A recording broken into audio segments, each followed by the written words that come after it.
حضرت ابو ذر رضی اللہ عنہ بیان کرتے ہیں، رسول اللہ صلی اللہ علیہ وسلم نے فرمایا، اللہ تعالیٰ فرماتا ہے جو شخص ایک نیکی لے کر آئے گا تو اس کے لیے 10 گنا ثواب ہے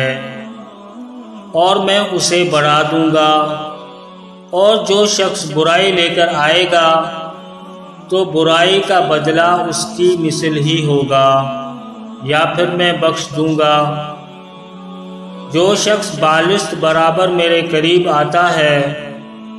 تو میں ایک ہاتھ تقریباً 1 میٹر اس کے قریب ہو جاتا ہوں، اور جو شخص 1 ہاتھ میرے قریب ہوتا ہے تو میں 2 ہاتھ اس کے قریب ہو جاتا ہوں۔ جو شخص چلتا ہوا میرے پاس آتا ہے تو میں دوڑتا ہوا اس کے پاس آتا ہوں۔ جو شخص زمین بھر کر گناہ لے کر میرے پاس آئے گا